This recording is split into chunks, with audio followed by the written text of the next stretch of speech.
Hello friends, welcome to our class. आज हम start कर रहे हैं एनसीईआरटी पॉलिटी क्लास 11 का चैप्टर 6 न्यायपालिका। अब हम बात करते हैं आखिर न्यायपालिका होती क्या है और इसका परिचय है क्या।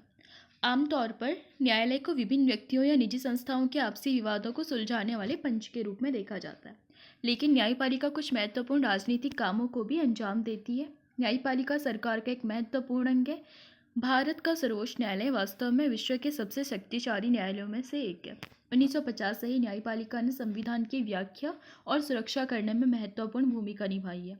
मौलिक अधिकारों वाले अध्याय में हम पढ़ चुके हैं कि अधिकारों की सुरक्षा के लिए न्यायपालिका बहुत ज़्यादा महत्वपूर्ण है, क्योंकि आपको पता होगा न्यायिक सक्रियता और न्यायिक समीक्षा के माध्यम से न्यायपालिका कई महत्वपूर्ण काम करती है। अब जरा बात करते हैं हम इस चैप्टर में क्या क्या पढ़ेंगे। न्यायपालिका की स्वतंत्रता का अर्थ, अधिकारों की सुरक्षा में भारतीय न्यायपालिका की भूमिका, संविधान की व्याख्या में न्यायपालिका की भूमिका और भारत की संसद और न्यायपालिका के आपसी संबंध। अब हम बात करते हैं हमें स्वतंत्र न्यायपालिका क्यों चाहिए। हर समाज में व्यक्तियों के बीच, समूहों के बीच और व्यक्ति समूह तथा सरकार के बीच कुछ विवाद उठते हैं। इन सभी विवादों को कानून के शासन के सिद्धांत, जो कि प्रोफेसर डाइसी ने दिया था, के आधार पर एक स्वतंत्र संस्था द्वारा हल किया जाना चाहिए। कानून के शासन का भाव यही है कि धनी और गरीब, स्त्री और पुरुष तथा अगड़े और पिछड़े लोगों पर सभी तरीके से कानून समान रूप से लागू हो, जो कि हमारे आर्टिकल 14 में यानी कि विधि के समक्ष समता के में भी मेंशन किया गया है। न्यायपालिका की प्रमुख भूमिका यह है कि वह कानून के शासन की रक्षा और कानून की सर्वोच्चता को सुनिश्चित करे। न्यायपालिका व्यक्ति के अधिकारों की रक्षा करती है, विवादों को कानून के अनुसार हल करती है और ये सुनिश्चित करती है कि लोकतंत्र की जगह किसी एक व्यक्ति या समूह की तानाशाही न ले। आपको पता होगा, जैसे अगर विधायिका कोई ऐसा कानून बनाती है जो कि हमारे संविधान में दिए गए अधिकारों का उल्लंघन करती है, तो न्यायपालिका उसे असंवैधानिक घोषित करती है। या फिर अगर कार्यपालिका है जो वो कोई ऐसा नियम या फिर कानून को लागू करती है जो कि असंवैधानिक है, तो जो न्यायपालिका उसे रद्द करने में उसकी समीक्षा कर सकती है। न्यायपालिका व्यक्ति के अधिकारों की रक्षा करती है आर्टिकल 32 के तहत। आपको पता होगा संवैधानिक उपचार का अधिकार जो हमें संविधान द्वारा प्राप्त है, उसमें न्यायपालिका समय समय पर 5 रिट जारी कर सकती है। इसके लिए जरूरी है कि न्यायपालिका किसी भी राजनीतिक दबाव से मुक्त हो। स्वतंत्र न्यायपालिका का क्या अर्थ है, ये स्वतंत्रता कैसे सुनिश्चित की जाती है। न्यायपालिका की स्वतंत्रता, सीधे सरल शब्दों में न्यायपालिका की स्वतंत्रता का अर्थ है कि सरकार के अन्य दो अंग, विधायिका और कार्यपालिका, न्यायपालिका के कार्यों में किसी प्रकार की बाधा न पहुंचाए ताकि वह ठीक ढंग से न्याय कर सके। आपको पता होगा जो डीपीएसपी है उसमें जो आर्टिकल 50 है वो भी कार्यपालिका को न्यायपालिका से पृथककरण करने के लिए सरकार को निर्देश देता है या फिर राज्य को निर्देश देता है। सरकार के अन्य अंग न्यायपालिका के निर्णयों में हस्तक्षेप ना करें, न्यायाधीश बिना भय या भेदभाव के अपना काम भी कर सके, ये होती है स्वतंत्र न्यायपालिका। न्यायपालिका की स्वतंत्रता का स्वेच्छाचारिता या उत्तरदायित्व का अभाव नहीं है। न्यायपालिका देश की लोकतांत्रिक राजनीतिक संरचना का एक हिस्सा है। न्यायपालिका देश के संविधान, लोकतांत्रिक परंपरा और जनता के प्रति जवाबदेह भी है। अगर आपको पता होगा, जो न्यायिक समीक्षा है ये संविधान का एक मूलभूत ढांचा है और इसमें कोई भी छेड़खानी नहीं कर सकता है। मिनर्वा मिल केस में इसको अंतिम रूप से स्वीकृत किया गया था। न्यायपालिका को स्वतंत्रता कैसे दी जा सकती है और उसे सुरक्षित कैसे बनाया जा सकता है। भारतीय संविधान ने अनेक उपायों के द्वारा न्यायपालिका की स्वतंत्रता सुनिश्चित की है। न्यायाधीशों की नियुक्तियों के मामले में विधायिका को सम्मिलित नहीं किया गया है, इसलिए सुनिश्चित किया गया कि इन नियुक्तियों में दलगत राजनीति की कोई भूमिका नहीं रही। न्यायाधीश के रूप में नियुक्त होने के लिए किसी व्यक्ति को वकालत का अनुभव या कानून का विशेषज्ञ होना चाहिए। उस व्यक्ति के राजनीतिक विचार या निष्ठाएं उसकी नियुक्ति का आधार नहीं बननी चाहिए। न्यायाधीशों का कार्यकाल निश्चित होता है, वे सेवानिवृत्त होने तक पद पर बने रहते हैं। केवल अपवाद स्वरूप विशेष स्थितियों में ही न्यायाधीशों को हटाया जा सकता है, यानी कि जब न्यायाधीश असमर्थ हो या फिर जब कदाचार उन पर साबित हो जाए, तो तब जाकर के एक विशेष प्रक्रिया के द्वारा जो न्यायाधीश है उनको हटाया जा सकता है। कार्यकाल की सुरक्षा के कारण न्यायाधीश बिना भय या भेदभाव के अपना काम कर पाते हैं। संविधान में न्यायाधीशों को हटाने के लिए बहुत ज़्यादा कठिन प्रक्रिया निर्धारित भी की गई है। संविधान निर्माताओं का मानना था कि हटाने की प्रक्रिया कठिन हो तो न्यायपालिका के सदस्यों का पद सुरक्षित रहेगा। न्यायपालिका विधायिका या कार्यपालिका पर वित्तीय रूप से निर्भर नहीं है। संविधान के अनुसार न्यायाधीशों के वेतन और भत्ते के लिए विधायिका की स्वीकृति नहीं ली जाएगी। न्यायाधीशों के कार्यों और निर्णयों की व्यक्तिगत आलोचना नहीं की जा सकेगी। यानी कि अगर जो सुप्रीम कोर्ट के जज है या फिर हाई कोर्ट के जज है वो कोई भी डिसीजन सुनाते हैं तो पर उस पर कोई भी कार्रवाई नहीं की जा सकती या फिर उसकी आलोचना भी नहीं की जा सकती।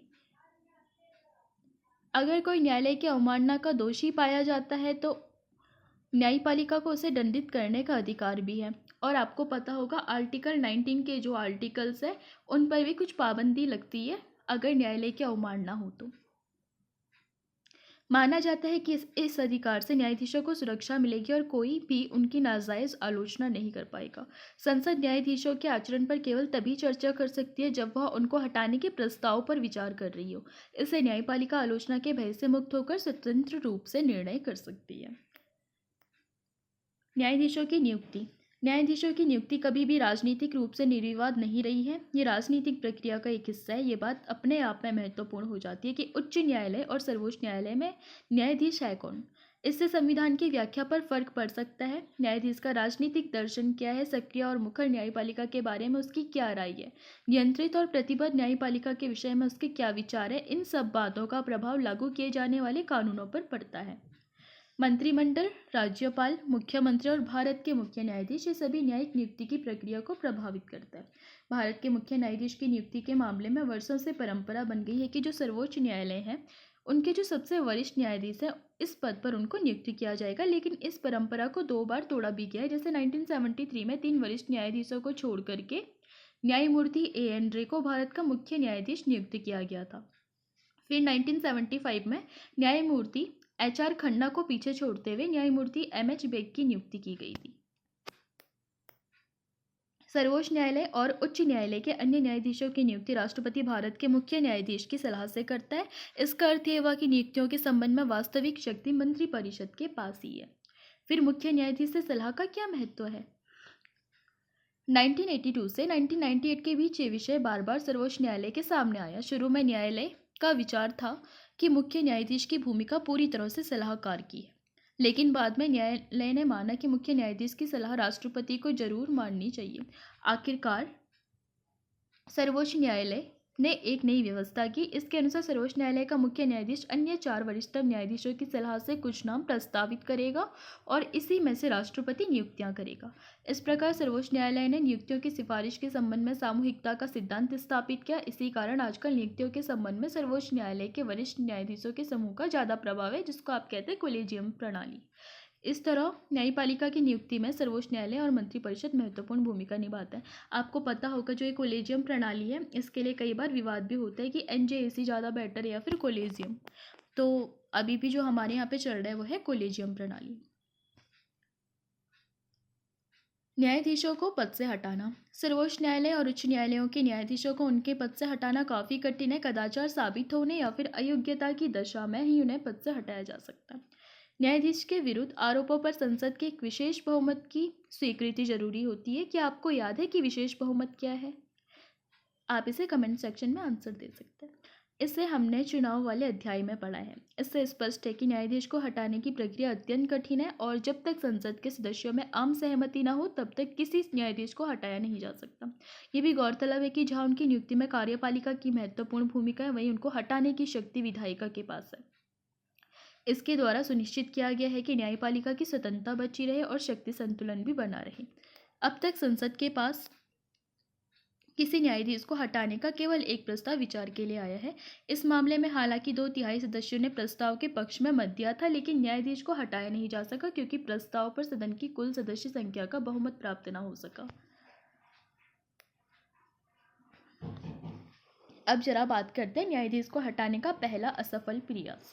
1991 में पहली बार संसद के 108 सदस्यों ने सर्वोच्च न्यायालय के एक न्यायाधीश को हटाने के प्रस्ताव पर हस्ताक्षर किए। न्यायमूर्ति V. रामास्वामी पर आरोप था कि पंजाब और हरियाणा उच्च न्यायालय के मुख्य न्यायाधीश के रूप में उन्होंने वित्तीय अनियमितता की थी। संसद ने उन्हें हटाने की प्रक्रिया शुरू की। इसके एक वर्ष बाद 1992 में सर्वोच्च न्यायालय के न्यायाधीशों की एक उच्च स्तरीय जांच समिति ने न्यायमूर्ति वी रामास्वामी को पंजाब और हरियाणा उच्च न्यायालय के मुख्य न्यायाधीश रहते सार्वजनिक धन का निजी उद्देश्यों के लिए इस्तेमाल करने और संवैधानिक नियमों की धज्जी उड़ाने के कारण नैतिक पतन तथा पद का जानबूझकर गंभीर दुरुपयोग करने का दोषी पाया। इतने कठिन आरोपों के बाद भी रामास्वामी पर संसद में महाभियोग सिद्ध न हो सका। महाभियोग के प्रस्ताव के पक्ष में सदन में मौजूद और मतदान करने वाले सदस्यों की जरूरी 2/3 मत तो पड़े, लेकिन पार्टी ने सदन में मतदान में भाग ही नहीं लिया, अतः प्रस्ताव को सदन की कुल सदस्य संख्या के आधे का समर्थन नहीं मिल पाया। अब जरा बात करते हैं न्यायपालिका की संरचना की। भारतीय संविधान एकीकृत न्यायिक व्यवस्था की स्थापना करता है। इसका अर्थ ये हुआ कि विश्व के अन्य संघीय देशों के विपरीत भारत में अलग से प्रांतीय स्तर के न्यायालय नहीं है, यानी कि जो सुप्रीम कोर्ट है वही फेडरल कोर्ट भी है। भारत में न्यायपालिका की संरचना पिरामिड की तरह है, जिसमें सबसे ऊपर है सर्वोच्च न्यायालय, फिर आता है हाई कोर्ट, फिर आता है लोअर कोर्ट। नीचे के न्यायालय अपने ऊपर के न्यायालयों की देखरेख में काम करते हैं। सबसे पहले हम बात करेंगे भारत का सर्वोच्च न्यायालय। इसके फैसले सभी अदालतों को मान्य होते हैं डिग्री या फिर आदेश के रूप में। ये उच्च न्यायालय के न्यायाधीशों का तबादला कर सकता है। ये किसी अदालत का मुकदमा अपने पास मंगवा सकता है। ये किसी भी उच्च न्यायालय में चल रहे मुकदमे को दूसरे उच्च न्यायालय में भिजवा सकता है। अब हम बात करेंगे हाई कोर्ट की। निचली अदालतों के फैसले पर की गई अपील की सुनवाई कर सकता है। मौलिक अधिकारों को बहाल करने के लिए रिट जारी कर सकता है। उच्च न्यायालय करता है आर्टिकल 226 के तहत और सुप्रीम कोर्ट करता है आर्टिकल 32 के तहत। ये सबसे बड़ा डिफरेंस है। राज्य के क्षेत्राधिकार में आने वाले मुकदमों का निपटारा कर सकता है और अपने अधीनस्थ अदालतों का पर्यवेक्षण और नियंत्रण भी करता है। जिला अदालत जिले में दायर मुकदमों की सुनवाई करती है और निचले अदालतों के फैसले पर की गई अपील की सुनवाई भी करती है और गंभीर किस्म के आपराधिक मामलों पर फैसला देती है। अधीनस्थ अदालत यानी कि फौजदारी और दीवानी किस्म के मुकदमों पर विचार करती है। अब जरा बात करते हैं सर्वोच्च न्यायालय का क्षेत्राधिकार। भारत का सर्वोच्च न्यायालय विश्व की सर्वाधिक शक्तिशाली न्यायालयों में से एक है, लेकिन वह संविधान द्वारा तय की गई सीमा के अंदर ही काम करता है। सर्वोच्च न्यायालय के काम और उत्तरदायित्व संविधान में दर्ज है। सर्वोच्च न्यायालय को खास किस्म का क्षेत्राधिकार भी प्राप्त है। जैसे जो भारत है उसमें जो सुप्रीम कोर्ट है उसके जो क्षेत्राधिकार है, जैसे मौलिक अपीली सलाहकारी और रिट जारी करने के, और साथ ही साथ कुछ विशेषाधिकार भी है। तो सबसे पहले हम बात करेंगे मौलिक अधिकारों पे।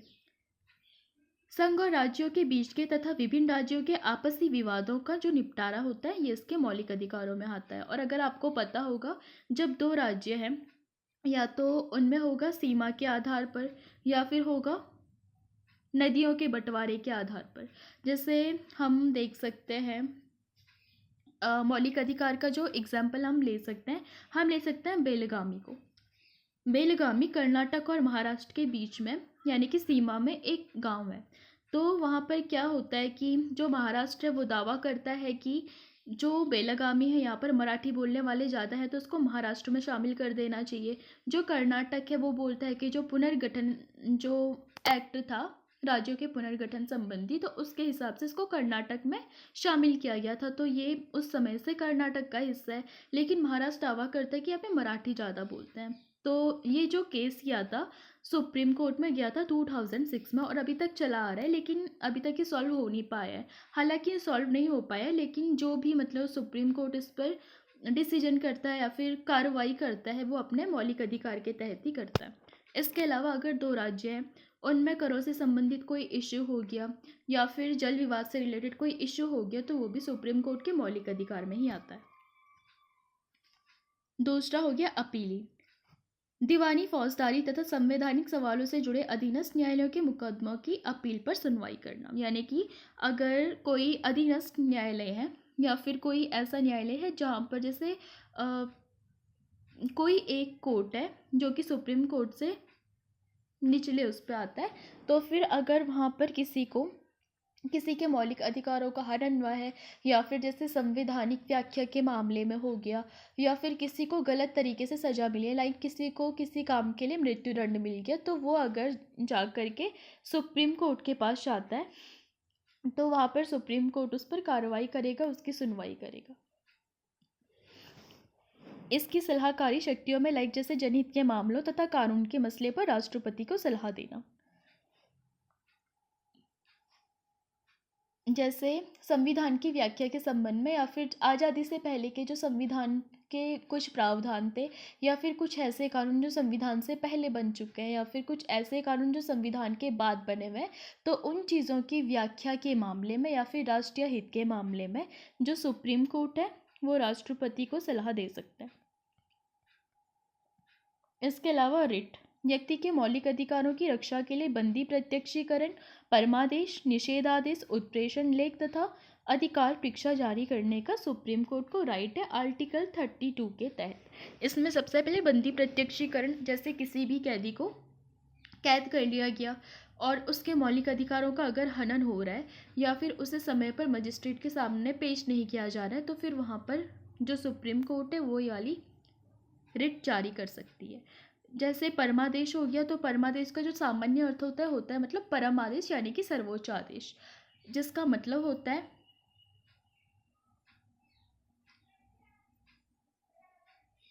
कि सुप्रीम कोर्ट किसी को भी सर्वोच्च आदेश दे सकती है कि यहाँ पर इस चीज़ को इस तरीके से किया जाना चाहिए।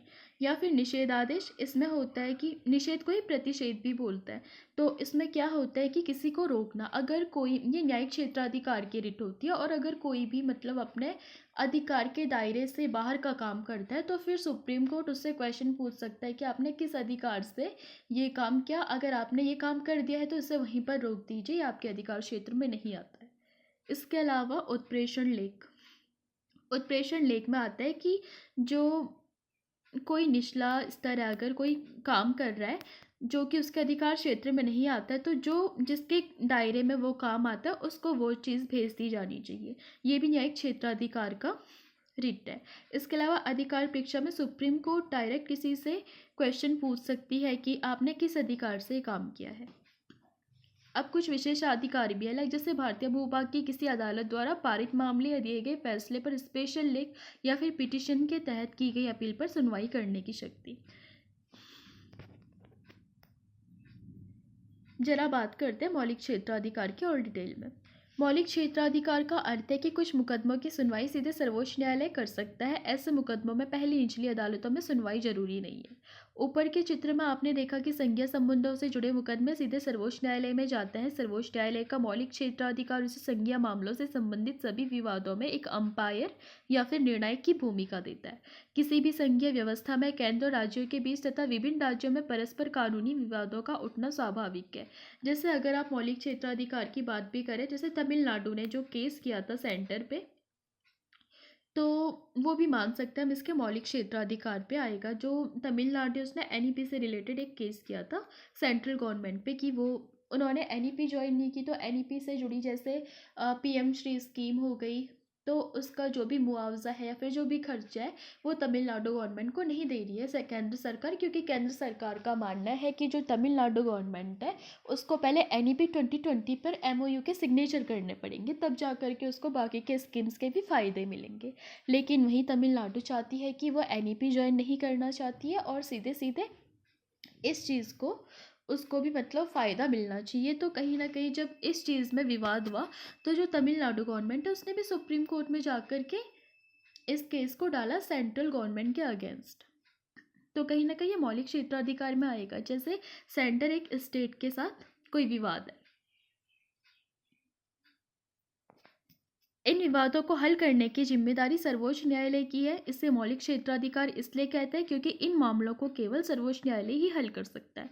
इनकी सुनवाई न तो उच्च न्यायालय और न ही अधीनस्थ न्यायालयों में हो सकती है। अपने इस अधिकार का प्रयोग कर सर्वोच्च न्यायालय न केवल विवादों को सुलझाता है बल्कि संविधान में दी गई संघ और राज्य सरकारों की शक्तियों की व्याख्या भी करता है।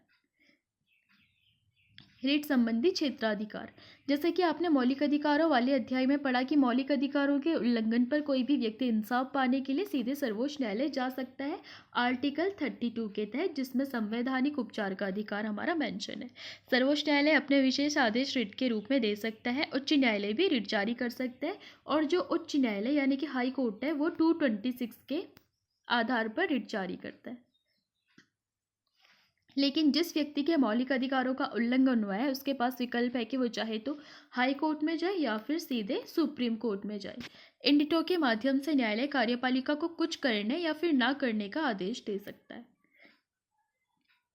अपीली क्षेत्राधिकार। सर्वोच्च न्यायालय अपील का उच्चतम न्यायालय है। कोई भी व्यक्ति उच्च न्यायालय के निर्णय के विरुद्ध सर्वोच्च न्यायालय में अपील कर सकता है। जैसे अगर हाई कोर्ट है, उसको किसी काम के लिए दंड मिल गया सीधे 10 साल की सज़ा, और जो कैदी है फिर जिसने वो केस दायर किया है, अगर वो उस फैसले से संतुष्ट नहीं होता है तो वो जा करके सुप्रीम कोर्ट में जा सकता है।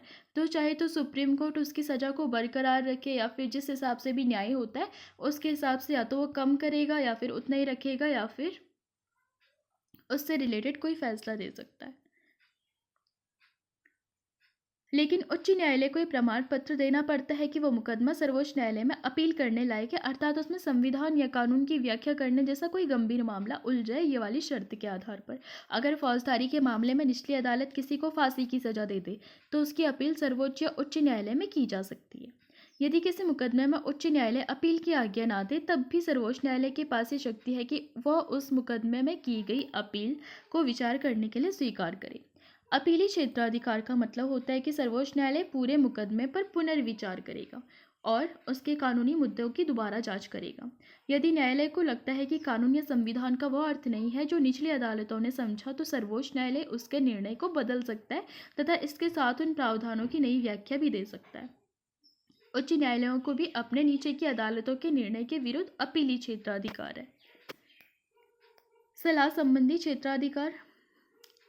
तो मौलिक और अपीली क्षेत्राधिकार के अतिरिक्त सर्वोच्च न्यायालय का परामर्श संबंधी क्षेत्राधिकार भी है। इसके अनुसार भारत का राष्ट्रपति लोकहित या संविधान की व्याख्या से संबंधित किसी विषय को सर्वोच्च न्यायालय के पास परामर्श के लिए भेज सकता है, लेकिन ना तो सर्वोच्च न्यायालय ऐसे किसी विषय पर सलाह देने के लिए बाध्य है और न ही राष्ट्रपति न्यायालय की सलाह मानने को। फिर सर्वोच्च न्यायालय के परामर्श देने की उपयोगिता ही क्या है? इसकी दो मुख्य उपयोगिता है। पहले, इससे सरकार को छूट मिल जाती है कि किसी महत्वपूर्ण मसले पर कार्रवाई करने से पहले वो अदालत की कानूनी राय जान ले। उसके बाद में कानूनी विवाद से बचा जा सकता है। और दूसरी, सर्वोच्च न्यायालय की सलाह मानकर सरकार अपने प्रस्तावित निर्णय या विधेयक में समुचित संशोधन भी कर सकती है। सबसे पहले हम बात करेंगे आर्टिकल 137 की, जो कि उच्चतम न्यायालय को अपने द्वारा सुनाए गए निर्णय या दिए गए आदेश का पुनरावलोकन करने की शक्ति देता है। और आर्टिकल 144, भारत के राज्य क्षेत्र के सभी सिविल और न्यायिक प्राधिकारी उच्चतम न्यायालय की सहायता से काम करेंगे। ये चीज़ें इसमें मेंशन की गई है। पिछले पृष्ठ पर दिए गए अनुच्छेदों को पढ़ें। यह अनुच्छेद हमें भारत की न्यायपालिका की एकीकृत प्रकृति और सर्वोच्च न्यायालय की शक्तियों को समझने में मदद करता है। सर्वोच्च न्यायालय के फैसले भारतीय भूभाग के अन्य सभी न्यायालयों पर बाध्यकारी होता है, जिसके द्वारा दिए गए निर्णय संपूर्ण देश में लागू होता है। सर्वोच्च न्यायालय स्वयं अपने निर्णयों से बाध्य नहीं होता और कभी भी उसकी समीक्षा कर सकता है। इसके अतिरिक्त सर्वोच्च न्यायालय की अवमानना के मामले में भी वे स्वयं को ही देखता है। मतलब जैसे आप मान सकते हैं, जैसे कोई प्रिंसिपल होता है वो अपने स्कूल के सारे स्टाफ को कंट्रोल करता है, वैसे जो सुप्रीम कोर्ट है वो अपने अंडर की सारी अदालतों को कंट्रोल करती है, मतलब अपने डिसीजंस सुना सकती है उनको। न्यायिक सक्रियता। क्या आपने न्यायिक सक्रियता या फिर जनहित याचिका के बारे में सुना है? आजकल न्यायपालिका पर चर्चा में इन दोनों शब्दों का अक्सर प्रयोग होता है। अनेक लोगों का मानना है कि इन दोनों ने न्यायपालिका के कार्यों में क्रांतिकारी परिवर्तन कर उन्हें पहले से अधिक जनोन्मुखी बना दिया है। भारत में न्यायिक सक्रियता का मुख्य साधन जनहित याचिका या फिर सामाजिक व्यवहार याचिका यानी कि सोशल एक्शन लिटिगेशन रही है। आखिर जनहित याचिका है क्या? कब और कैसे इसकी शुरुआत हुई? कानून की सामान्य प्रक्रिया में कोई व्यक्ति तभी अदालत जा सकता है जब इसका कोई व्यक्तिगत नुकसान हुआ हो। इसका मतलब यह है कि अपने अधिकार का उल्लंघन होने पर या फिर किसी विवाद में फंसने पर कोई व्यक्ति इंसाफ पाने के लिए अदालत का दरवाजा खटखटा सकता है।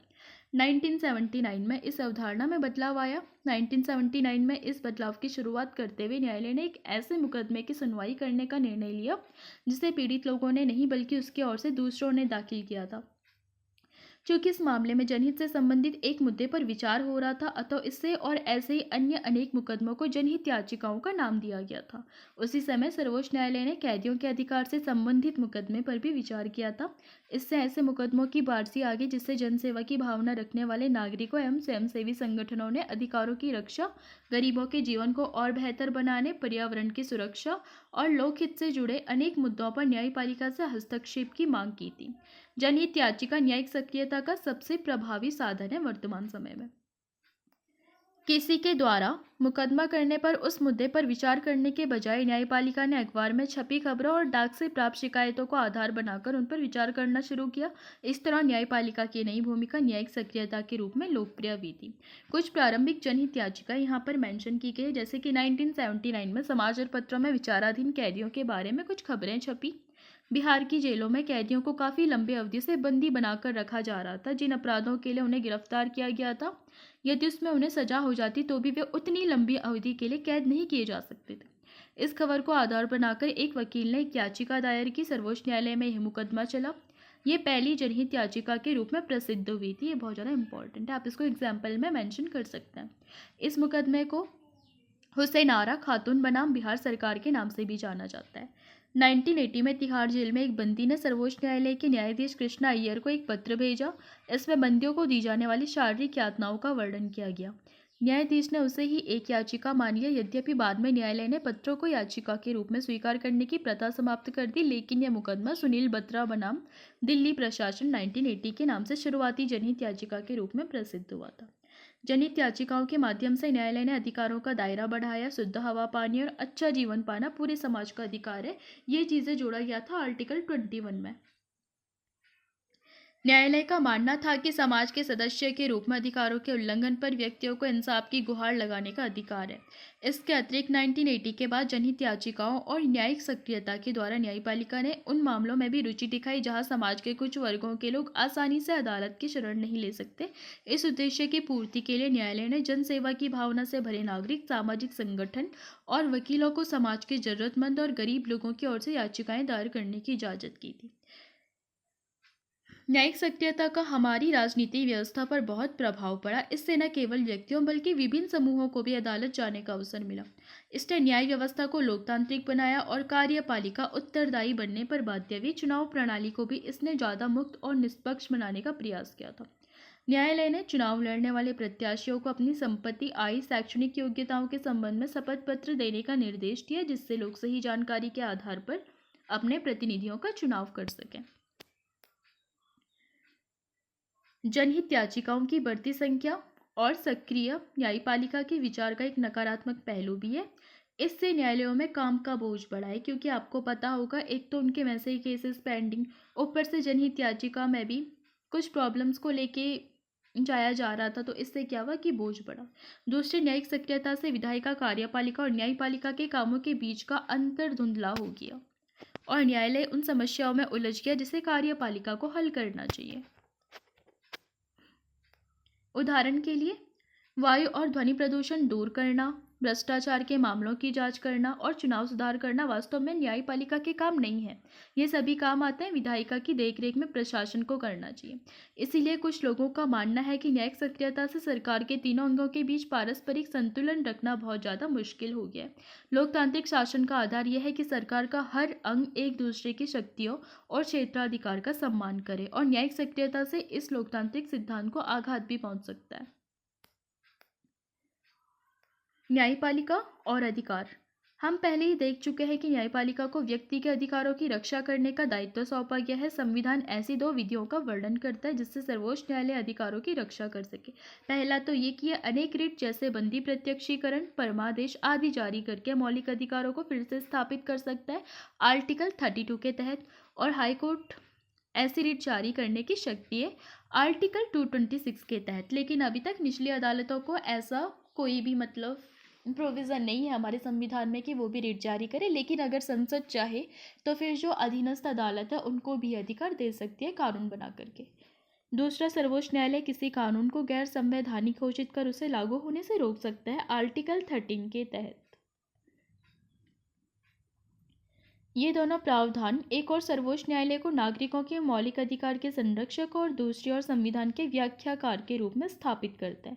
उपयुक्त प्रावधानों में दूसरा प्रावधान न्यायिक पुनरावलोकन की व्यवस्था करता है। सर्वोच्च न्यायालय की सबसे महत्वपूर्ण शक्ति संभवतया न्यायिक पुनरावलोकन की शक्ति है। न्यायिक पुनरावलोकन का अर्थ होता है सर्वोच्च न्यायालय किसी भी कानून की संवैधानिकता की जांच कर सकता है, और यदि वह संविधान के प्रावधानों के विपरीत हो तो न्यायालय उसे गैर संवैधानिक घोषित कर सकता है। जैसे कि अगर कोई कार्यपालिका है वो संविधान का उल्लंघन करने वाला कोई ऐसा कानून लागू करवाती है जिससे कि किसी के भी मौलिक अधिकारों का हनन हो, तो फिर सुप्रीम कोर्ट उसे असंवैधानिक घोषित कर सकता है और उसके न्यायिक पुनरावलोकन के माध्यम से उसे असंवैधानिक घोषित कर देगा। और साथ ही साथ जैसे विधायिकाएं कोई ऐसा कानून बनाती है जिससे कि किसी के मौलिक अधिकारों का हनन होता है या फिर वो संविधान के अनुकूल नहीं है, तो उस पर भी न्यायिक पुनरावलोकन करके जो सुप्रीम कोर्ट है उसे असंवैधानिक घोषित कर देती है।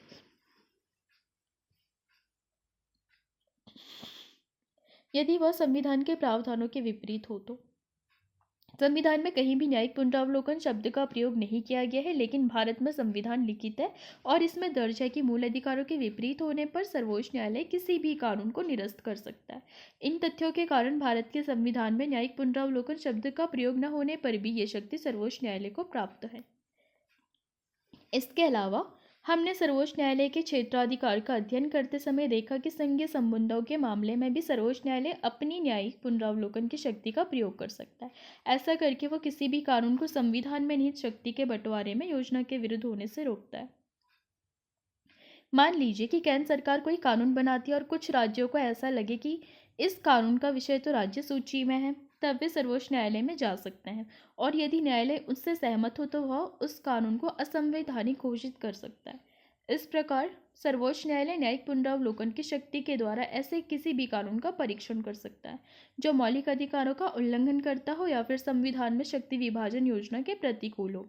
न्यायिक पुनरावलोकन की शक्ति राज्यों की विधायिका द्वारा बनाए गए कानूनों पर भी लागू होती है।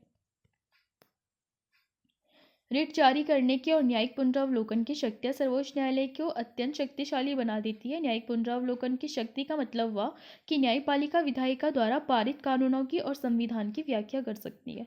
अनेक लोगों का मानना है कि इससे न्यायपालिका प्रभावी ढंग से संविधान की रक्षा करती है, यानी कि उसके संरक्षक के रूप में काम करती है और नागरिकों के अधिकारों की भी रक्षा करती है। जनहित याचिकाओं ने नागरिकों के अधिकारों की रक्षा करने की न्यायपालिका की शक्ति में बढ़ोतरी भी की है। क्या आप जानते हैं कि और भी अनेक देश में जनहित याचिकाएं धीरे धीरे लोकप्रिय हो रही है। विश्व के अनेक न्यायालयों, खासतौर से दक्षिण एशिया और अफ्रीका में भारत की ही भांति न्यायिक सक्रियता का उपयोग किया जा रहा है, लेकिन दक्षिण अफ्रीका के संविधान में जनहित याचिका को मौलिक अधिकारों की सूची में भी सम्मिलित किया गया है। इस प्रकार दक्षिण अफ्रीका में अब नागरिक का ये मौलिक अधिकार है कि संवैधानिक न्यायालय के सामने व्यक्तियों के अधिकारों के उल्लंघन का मामला उठाया जा सके। क्या आपको याद है कि अधिकार से संबंधित अध्याय में हमने शोषण के विरुद्ध अधिकार का उल्लेख किया था आर्टिकल 23 एंड 24 में। यह अधिकार बंधुआ मजदूरी, लोगों की खरीद फरोख्त और खतरनाक कामों में बाल श्रम पर प्रतिबंध लगाता है। यानी कि जो बंधुआ मजदूरी और लोगों की खरीद फरोख्त है, यह आर्टिकल 23 के हिसाब से निषेध की गई है और जो बाल श्रम है उस पर 24 के हिसाब से प्रतिबंध लगाया गया है। लेकिन प्रश्न यह है कि जिन लोगों के अधिकारों का उल्लंघन होता है वे अदालत का दरवाजा कैसे खटखटाएं। जनहित याचिकाओं और न्यायिक सक्रियता से न्यायालयों के लिए संभव हो पाया है कि वैसे उल्लंघनों के मामले में विचार कर सके। इससे न्यायालय के अनेक मुद्दों पर विचार किया, जैसे जेल के अंदर पुलिस द्वारा कैदियों की आंखें फोड़ना, पत्थर की खदानों में काम करने की अमानवीय दशा, बच्चों का यौन शोषण आदि। इस प्रवृत्ति ने गरीब और पिछड़े वर्ग के लोगों के अधिकारों को अर्थपूर्ण बना दिया है। न्यायपालिका और संसद। न्यायपालिका ने अधिकार के मुद्दे पर तो सक्रियता दिखाई है, राजनीतिक व्यवहार बर्ताव से संविधान को ठेंगा दिखाने की प्रवृत्ति पर भी अंकुश लगाया है। इसी कारण जो विषय पहले न्यायिक पुनरावलोकन के दायरे में नहीं थे, उन्हें भी अब इस दायरे में ले लिया है, जैसे राष्ट्रपति और राज्यपाल की शक्तियाँ। ऐसे और भी अनेक उदाहरण हैं जिसमें सर्वोच्च न्यायालय ने न्याय की स्थापना के लिए कार्यपालिका की संस्थाओं को निर्देश दिए, जैसे उसने हवाला मामले, नरसिंह राव मामले और पेट्रोल पंपों के अवैध आवंटन जैसे अनेक मामलों में सीबीआई यानी कि केंद्रीय जांच ब्यूरो को निर्देश दिया कि वह भ्रष्ट राजनेताओं और नौकरशाहों के विरुद्ध जांच करे। आपने इनमें से कुछ के बारे में सुना भी होगा। इनमें से कई उदाहरण न्यायिक सक्रियता के परिणाम भी हैं।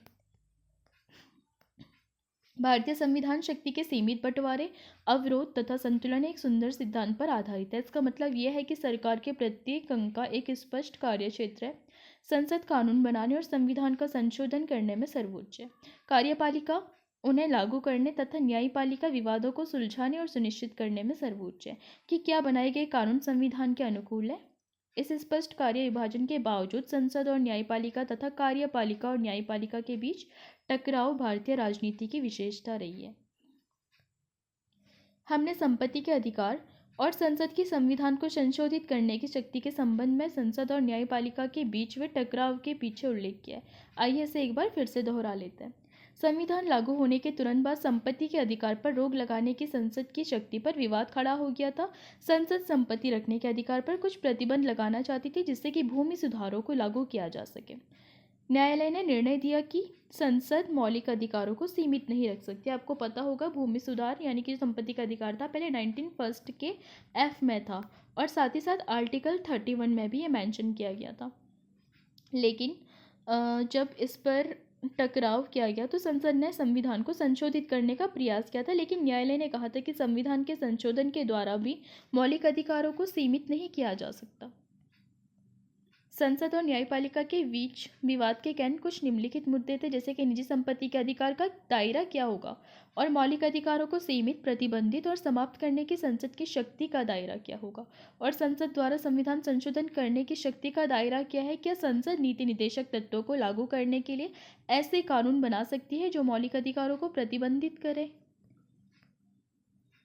1967 से 1973 के बीच ये विवाद काफ़ी गहरा हो गया। भूमि सुधार कानूनों के अतिरिक्त निवारक नज़रबंदी कानून और नौकरियों में आरक्षण संबंधी कानून, सार्वजनिक उद्देश्य के लिए निजी संपत्ति के अधिग्रहण संबंधी नियम और अधिग्रहित निजी संपत्ति के मुआवजे संबंधी कानून आदि ऐसे कुछ उदाहरण हैं जिन पर विधायिका और न्यायपालिका के बीच में विवाद हुए थे। 1973 में सर्वोच्च न्यायालय ने एक निर्णय दिया जिसे कहते हैं केशवानंद भारती केस भी, जो संसद और न्यायपालिका के संबंधों के नियमन में बहुत ही महत्वपूर्ण हो गया था। केशवानंद भारती मुकदमे के रूप में ये आज भी काफ़ी प्रसिद्ध रूप से जाना जाता है।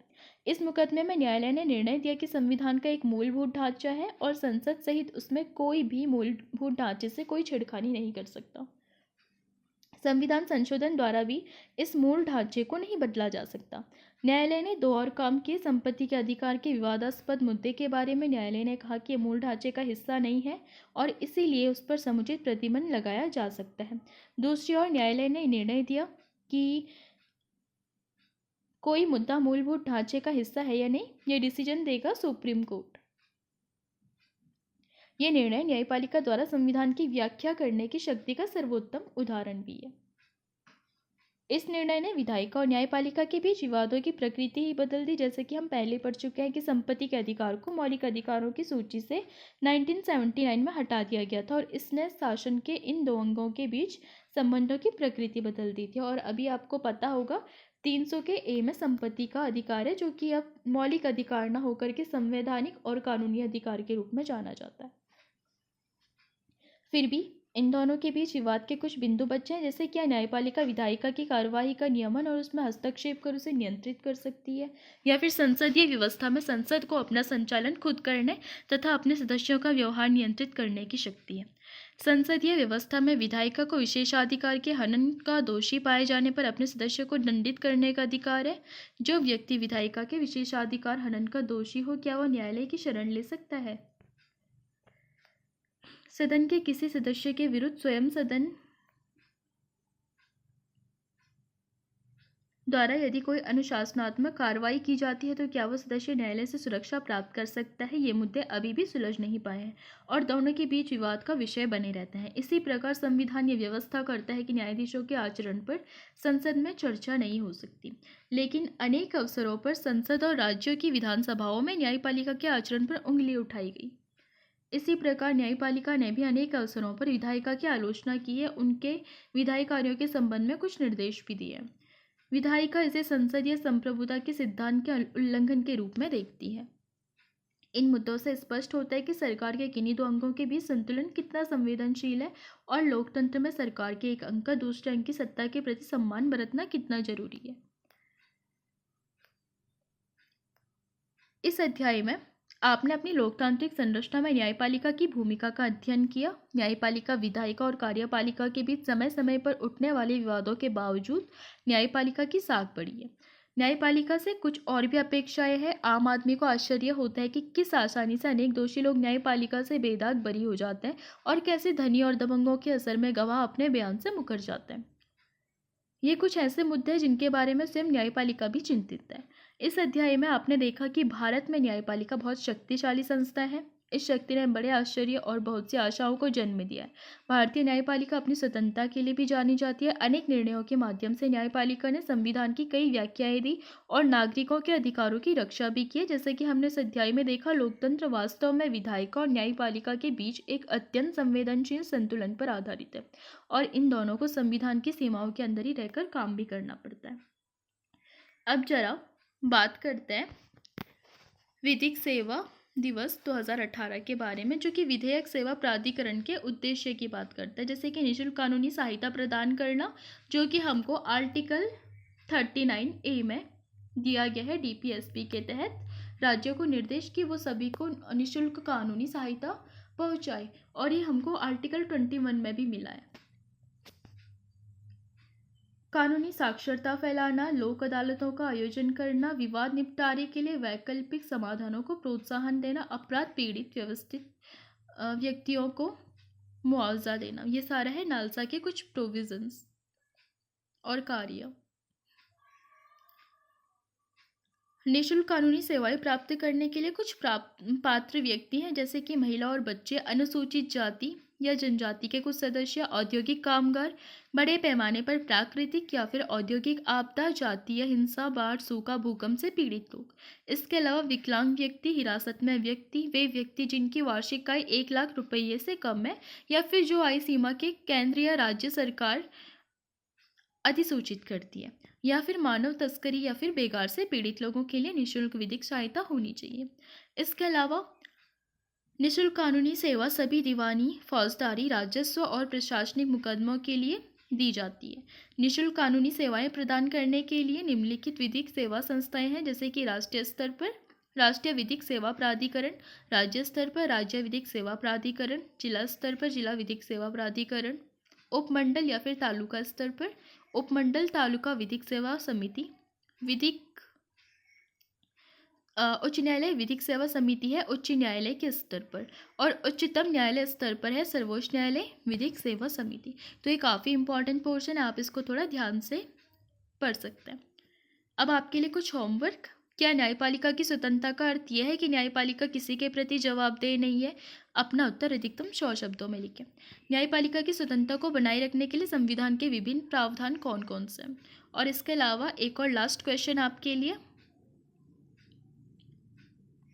जनहित याचिका किस तरह गरीबों की मदद करती है, और क्या आप मानते हैं कि न्यायिक सक्रियता से न्यायपालिका और कार्यपालिका में विरोध पनप सकता है? क्यों?